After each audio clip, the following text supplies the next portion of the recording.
Famille, justice, enfance.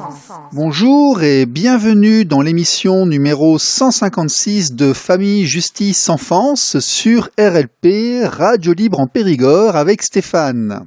Aujourd'hui, un spécial aliénation parentale avec Christophe Miez, auteur du livre Papa à vous aux éditions Un autre regard. Donc ce sera l'occasion pour nous de mettre en avant encore un nouveau témoignage sur ce thème qui, s'il est controversé, nous sommes obligés de dire qu'il y a une réalité tout de même derrière de nombreuses situations et de nombreux cas. Le roman autobiographique, en fait, quelque part, décrit une séparation où la maman quitte, en fait, le papa pour aller se mettre en couple avec une autre femme. Et puis les enfants se retournent et au bout d'un processus long que nous allons décrire, ne veulent tout simplement plus voir leur père du tout. Un schéma qui malheureusement se rappellera à plusieurs personnes et que nous croisons suffisamment souvent autour de nous pour dire qu'il est impossible de le dénier et que la France contemporaine ne sait toujours pas gérer ce genre de situation. Mais tout d'abord, quelques actualités. Maître Martine Moscovici, avocate, parle des placements abusifs et tiens, c'est marrant, elle présente le même son de voix et la même tonalité que de plus en plus de nos intervenants. Ne bougez pas, c'est juste après ça. RLP. Radio Libre en Périgord. Famille, justice, enfance. Le juge des enfants a deux missions. La première, c'est de juger les infractions des mineurs, soit en cabinet, soit au tribunal pour enfants.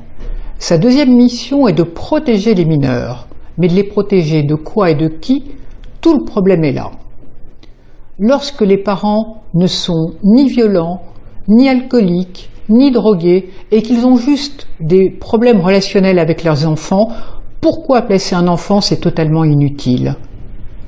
Mais si vous, lorsque vous avez un problème avec vos enfants, allez voir les services sociaux ou les assistantes sociales, vous mettez le doigt dans un engrenage qui va aboutir au juge des enfants et à leur placement. Donc, si vous avez un problème avec vos enfants, voyez un psychologue pour enfants, voyez un pédopsychiatre, mais surtout pas les assistantes sociales.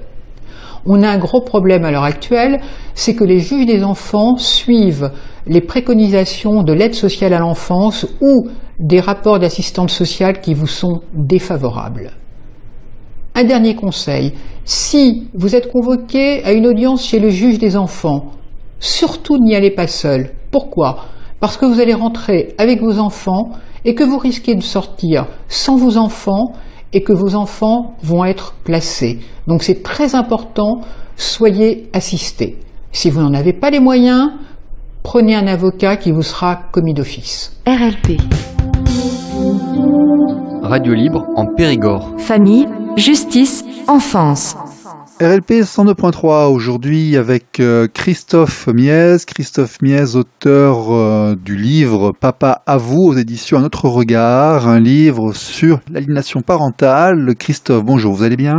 Oui, bonjour, je vais bien, merci. Alors, je vous ai trouvé sur Internet et je voulais en savoir un petit peu plus. Qu'est-ce que ce livre ? Pourquoi ? Enfin déjà, qu'est-ce que ce livre Papa à vous ? Qu'est-ce que c'est ? Alors, c'est un livre qui raconte mon histoire au travers du narrateur Christophe Mercier. Je l'ai écrit tout simplement pour ne pas oublier ce qui s'est passé, voilà, pour fixer le passé sur les pages, donc au présent, et avoir une trace de mon histoire qui est dramatique, puisque aujourd'hui, cela fait plus de 3 ans que je ne vois plus mes enfants. D'accord, vous avez combien d'enfants ? Donc j'ai 2 enfants, un garçon et une fille, D'accord. qui ont aujourd'hui 12 et 14 ans. Ok, donc vous avez arrêté de les voir à 9 et 11.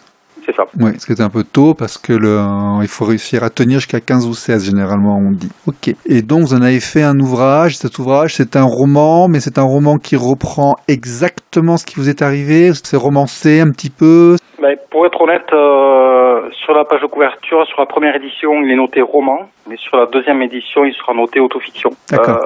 Voilà, on a surtout répondu à des volontés administratives de la part de la maman. Mais aujourd'hui, bon, voilà, c'est la véritable histoire. Bon, on va en parler. Je suppose que si les gens, les auditeurs sont ici, c'est qu'ils se doutent de quoi il s'agit. Donc on va pouvoir évoquer ce qu'il y a dans le livre, même s'il faut le lire pour voir les détails. Vous aviez 2 enfants, ils ont grandi avec vous? Oui, Oui. jusqu'à 2 et 4 ans. Hein. Mhm. Et ensuite, je les ai eus en garde.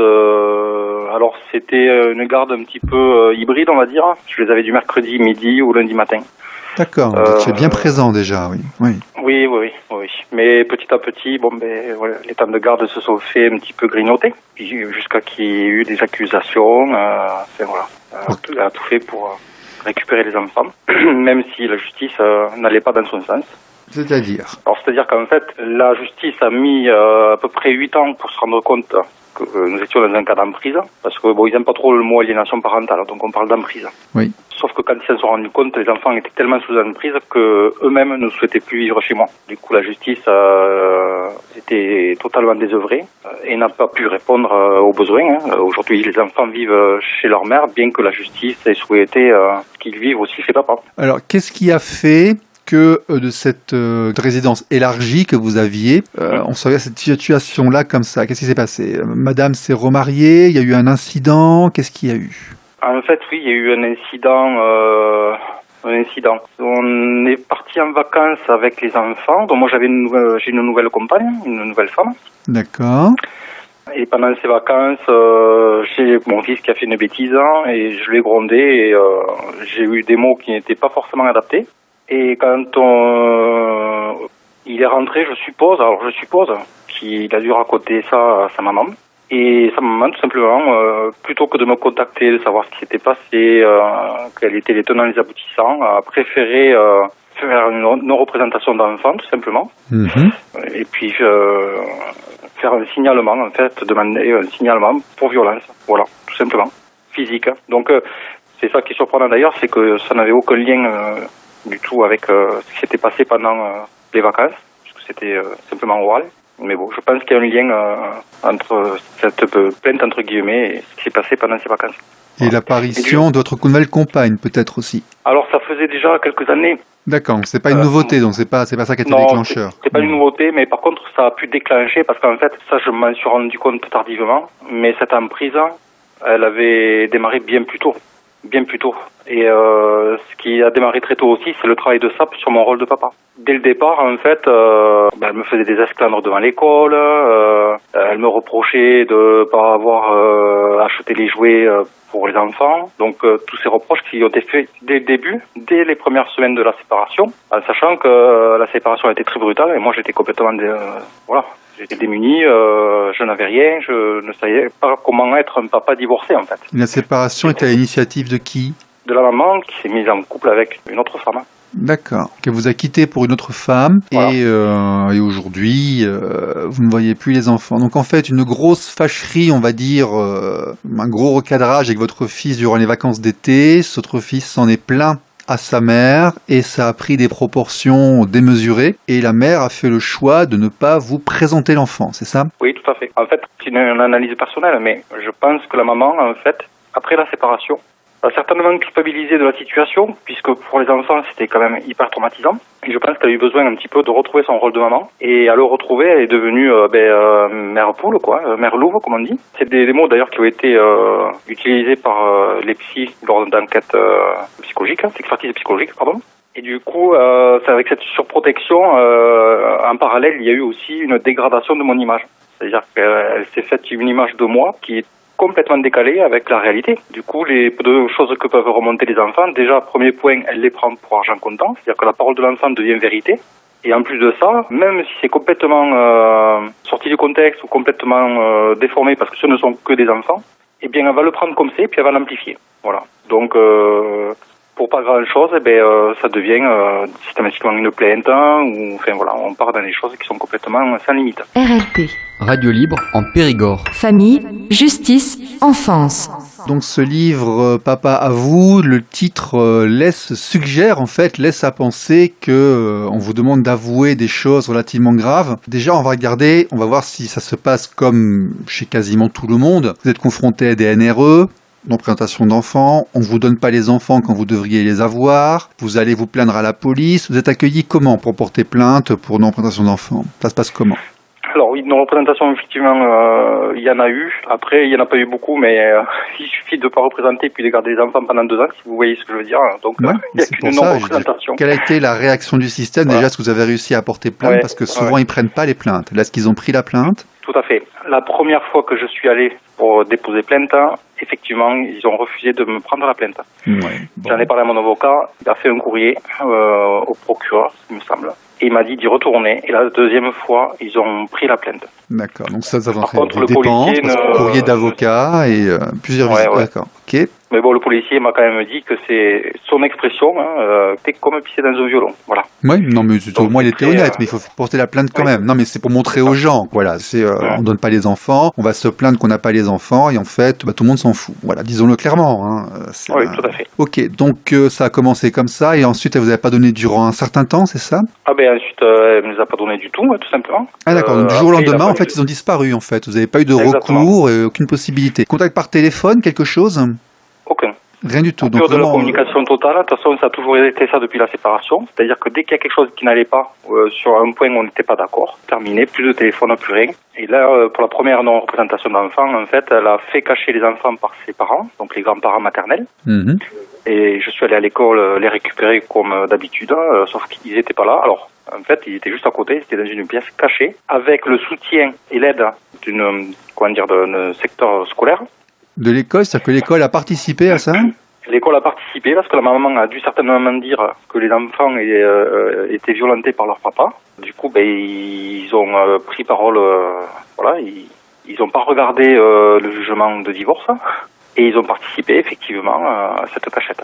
Ça, c'est inouï. Ça. Vous n'êtes pas le premier qui me dit ça, mais le problème, c'est que effectivement, l'école, oui, on y va, il y a un jugement, et oui, et puis ils participent à ces exclusions parentales malheureusement de fait.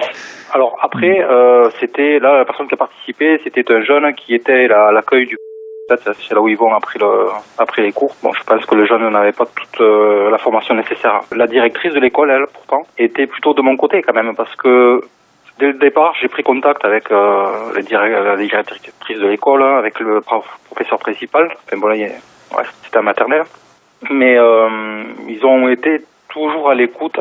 Alors après, on ne sait pas trop s'ils nous écoutent pour nous faire plaisir ou pas, parce que dès qu'on parle d'emprise ou autre, j'ai l'impression quand même que les gens ils savent pas trop de quoi on parle, ou alors ils n'y croient pas.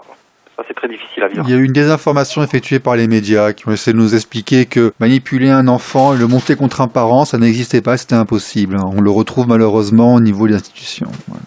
Oui, tout à fait. Oui, je sais qu'il y a un courrier officiel qui a été envoyé à tous les professionnels de la santé qui œuvrent dans le secteur, également aux juges et avocats, pour leur demander de ne pas considérer ou en tout cas de prendre ce phénomène avec des pincettes. Voilà. Bon. RLP. Radio libre en Périgord. Famille, justice, enfance. Donc, du jour au lendemain, après un recadrage durant l'été, visiblement le petit se plaint et donc vous voyez plus le petit et la petite. Je suppose que vous entamez une procédure. Il se passe combien de temps avant que quelque chose arrive? Alors, j'ai écrit ce livre pour ça, c'est pour justement fixer ces notions de temps, mais aujourd'hui je ne les ai plus, donc je serai très imprécis. Par contre, je peux dire une chose, c'est que ce sont des temps qui sont inacceptables. Une temporalité de la justice et puis de tous les services qui sont autour, de tous les services satellites, c'est pas en semaine, c'est en mois, et si c'est pas en mois, on n'est pas loin de l'année parfois, entre deux...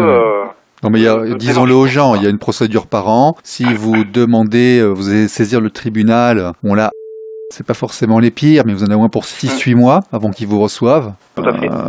Ils vont vous consacrer 10 ou 15 minutes. Tout à fait. Et puis ils vont se contenter de dire combien il faut payer en fait. Voilà, c'est un peu ça. Alors après, ils font ce qu'ils peuvent.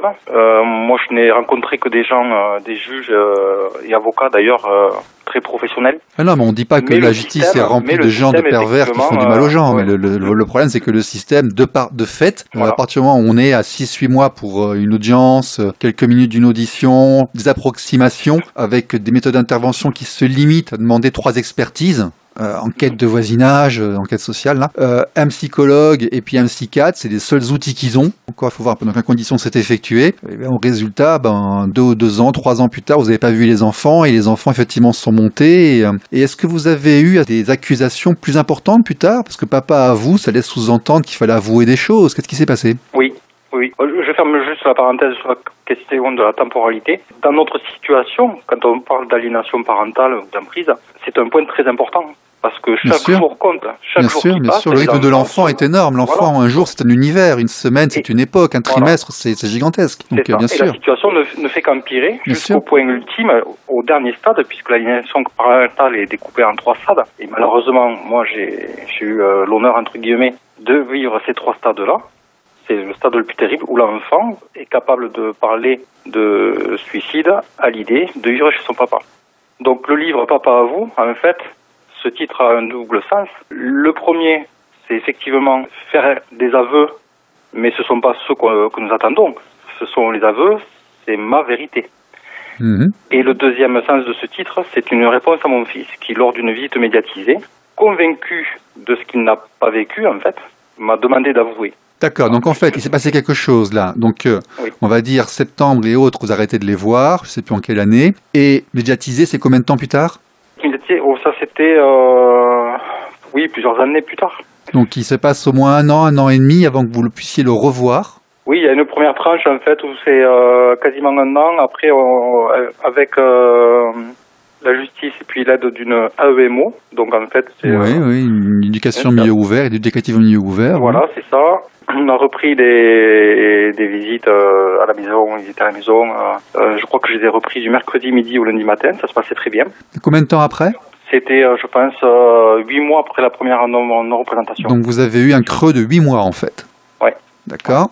Donc on a repris, ça a été progressivement, ça s'est remis en place, puisque les enfants, en fait, plus on les revoit et plus ils reviennent avec vous, entre guillemets, on les retrouve. D'accord.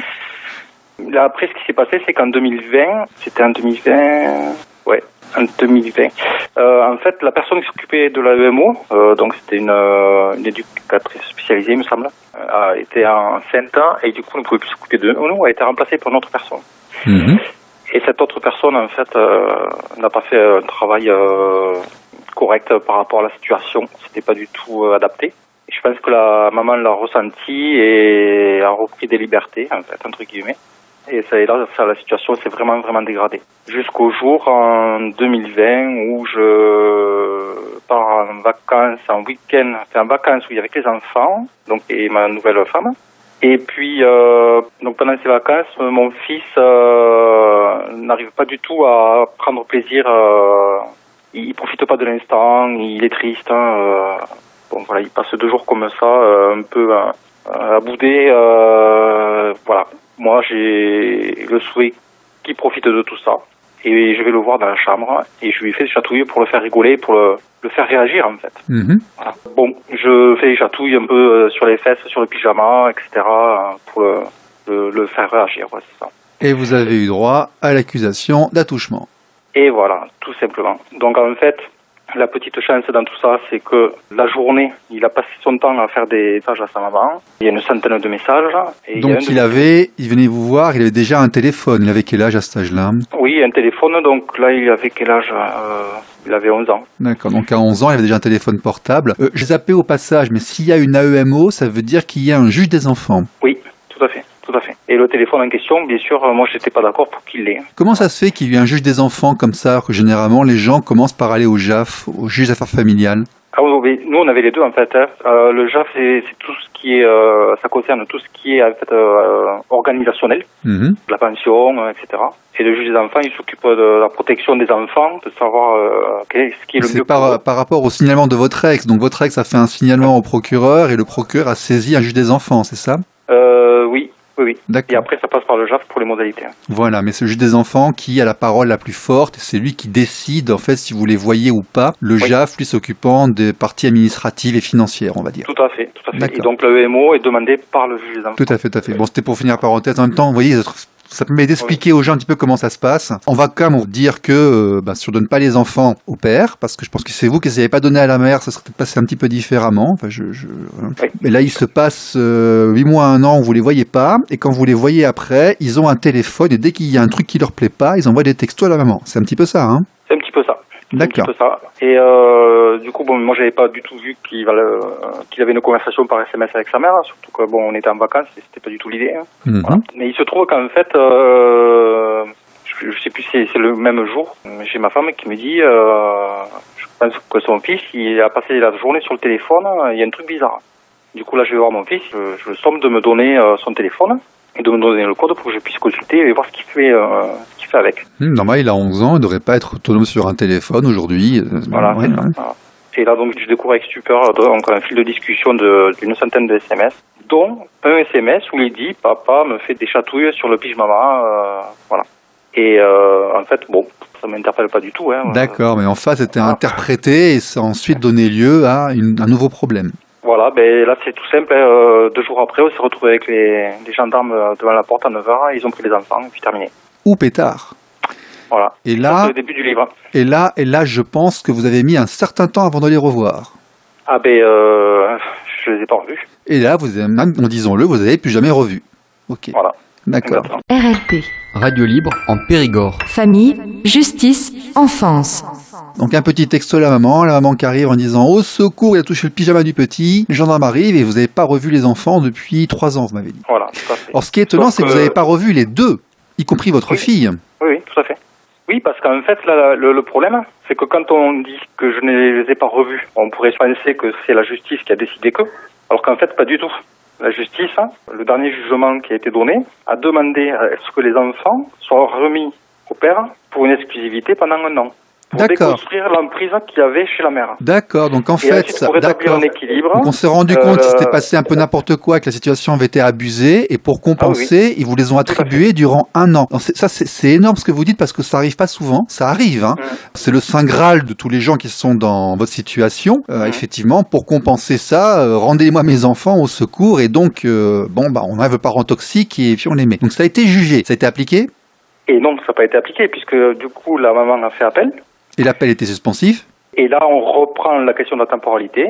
Et ouais, il se passe 7 mois après, voilà. nouveau jugement. Sauf que pendant 7 mois, qu'est-ce qui s'est passé? C'est mon fils qui, au 6e mois, on va dire, a parlé à l'infirmière de son collège pour évoquer cette problématique de suicide s'il devait vivre chez papa. Donc d'accord, donc là, en fait les enfants étaient c'est immergés moi-même, dans le conflit ouais. parental, dans le conflit familial, on leur a bourré le mou tous les jours, on va dire, hein. Un enfant de 10 ans, 11 ans à qui on dit des choses tous les jours durant 6 mois à 7 mois, effectivement il y a des conséquences, et le gamin, il faut qu'il survive, qu'il s'adapte, il a commencé à dire au secours, je veux pas y aller, je veux plus y aller, je veux que ça s'arrête, qu'on m'en parle plus, au secours, etc. C'est un peu ça, hein. Ouais, alors c'est un peu ça. Après, j'apporte une nuance sur la façon dont l'emprise se fait. Certes, il peut y avoir peut-être des mamans et des papas qui manipulent leurs enfants de façon assez grossière en faisant en donnant des propos négatifs de l'autre parent. Vous savez, moi j'ai un dossier où il a été accusé d'avoir sodomisé son enfant de 3 ans. Hein. Bon, il a été blanchi 10 ans plus tard, mais il a été accusé de ça quand même. Hein. Ah oui, bien sûr. Mais la nuance que je voulais apporter, c'est sur la manière de faire cette emprise. C'est que moi, dans mon cas, il me semble, et je pense, je suis presque sûr, qu'elle n'a pas été faite au travers de mots négatifs ou autre. C'est surtout un ressenti. C'est-à-dire que la maman s'est persuadée que j'étais quelqu'un de très, très dangereux, entre guillemets, d'alcoolique, de violent, de pédophile, et en passant. Et je pense que les enfants, en fait, le ressentent et le vivent au quotidien, cette peur qu'elle peut avoir de moi. Et je pense que les enfants l'absorbent. Voilà. Alors, à mon avis, il y a un phénomène assez courant dans ces phénomènes, on va dire. Hein. Très souvent, l'enfant se monte contre le parent dont il est le plus proche et il prend la défense du parent qu'il identifie comme étant le plus faible. Ça, c'est un schéma qu'on constate assez souvent. Vous étiez peut-être assez proche de votre fils ? Oui, on peut dire que j'étais assez proche. En tout cas, j'essayais de lui apporter une éducation forte concernant tout ce qui est le bonheur, la joie de vivre, la prise de confiance en soi, des choses comme ça, des choses qui touchent à tout ce qui est émotionnel. Et je pense que oui, j'étais très proche de mon fils, de ma fille aussi, Après, ce qui est sûr, c'est que les enfants ont bien ressenti que la maman était en difficulté et en souffrance. Ça, c'est évident. Oui, parce que je disais votre fils, d'accord, visiblement, il s'est retourné, on peut comprendre qu'il a utilisé le conflit parental pour essayer de trouver une espèce d'intérêt à court terme en se plaignant de ci ou de ça, d'accord, mais votre fille, pourquoi elle voulait plus venir, elle? Alors, ma fille, elle était, je dis elle était parce qu'aujourd'hui, je sais pas du tout si elle est sous emprise ou pas, mais elle était en simple solidarité de son frère. C'est-à-dire qu'au tout début, quand son frère faisait ses accusations, elle à côté, si on lui demandait qu'est-ce qui s'est passé, puisqu'en plus elle était dans la même pièce le jour où je lui ai fait les chatouilles, elle ne pouvait pas dire autre chose que je ne sais pas. Voilà, parce qu'elle savait très bien en fait. Ce que je sais, c'est qu'à la fin, elle disait mon frère dit la vérité. Voilà. Donc ça a évolué. L'emprise, je pense, a aussi commencé à grignoter un peu de terrain chez ma fille. RLP. Radio libre en Périgord. Famille, justice, enfance. Bon, donc ça fait 3 ans que vous n'avez pas vu. Quel est l'état des procédures actuellement, là? Qu'est-ce qui va se profiler? Par rapport au dernier jugement, justement, par rapport au propos de mon fils, j'ai décidé, du coup, c'est moi qui ai décidé d'abandonner, entre guillemets, de demander un droit de visite libre. C'est-à-dire qu'en fait, il faut que la mère et moi nous mettions d'accord pour voir les enfants. Voilà. Donc, ça sous-entend ne plus voir les enfants. Pour moi, c'est... Voilà. C'est volontaire? C'est une attitude volontaire pour laquelle vous avez opté? Oui, c'était volontaire. Je n'ai pas eu le choix, en fait. Parce que je voulais pas prendre le risque que mon fils passe à l'acte ou qu'il soit pas bien, qu'il soit déprimé. C'est dans ces cas-là, en plus, s'il y a une AEMO, c'est dangereux. Les services sociaux s'y mettent et ça peut dégénérer, ça peut aller très loin. Ah oui. Mais là, l'AEMO, à ce moment-là, elle a été arrêtée parce que la juge elle a renoncé, en fait. Voilà. Elle a dit ça ne fonctionne pas. C'est tellement enquisté, c'est tellement ancré qu'on ne peut plus rien faire. Les gens renoncent, ouais. Les gens renoncent. Bon, vous en êtes à combien financièrement? Bon, j'ai pas fait les calculs. Bon, faut compter 15 000 euros peut-être. Moi, il y a 5 chiffres. Il y a 5 chiffres avec un 2 ou un 3 devant, quoi. Si on rajoute le divorce en tout, vous montez à 30 ou 35, je suppose. Oui. D'accord. Non, mais ça, faut l'expliquer aussi aux gens, c'est que ça prend un temps de dingue et ça coûte un pognon de dingue. Et c'est extrêmement douloureux. Vous allez comment? Ça atteint le moral, psychique. Votre boulot, ça va? Vous avez réussi à le garder? Vous tenez debout? Oui, j'ai réussi à le garder. Moi, j'ai eu de la chance, en fait. C'est ma femme actuelle, qui est une personne extraordinaire, qui, dès le départ, m'a aidé. Et c'est vrai que la chance que j'ai eue aussi, je sais pas si c'est une chance, mais c'est que je me suis renseigné le jour où j'ai récupéré mon fils et qui ne se rappelait plus que j'allais me marier avec ma nouvelle compagne, alors qu'en fait, au départ, il l'adorait. Il était super content qu'on se marie, etc. Ouais, mais s'il n'a pas vu durant un an, c'est énorme. Voilà, et c'est pendant les 8 fameux petits mois là, qui sont écoulés après la première NRE. Ouais, tout à fait. Je les ai retrouvés un peu en état de... Il faut désamorcer les bombes au départ. Il faut désamorcer les bombes au départ. Tout départ, il ne faut pas laisser les choses pourrir. Bon, très bien. Écoutez, c'était Christophe Mies pour le livre Papa à vous, aux éditions Notre Regard. On le trouve chez les bons libraires, on le trouve à la Fnac, sur Amazon et autres. Écoutez, merci de votre témoignage, parce que c'est un dossier lourd, mais vous contribuez à montrer une réalité de notre société contemporaine d'aujourd'hui, parce que vous n'êtes pas le seul. Il y a quand même, nous avons un problème dans ces situations-là. Très clairement, ça pose un souci. Voilà. Bon. Merci Christophe, merci beaucoup. Au revoir. Merci, au revoir. RLP. Radio libre en Périgord. Famille, justice, enfance.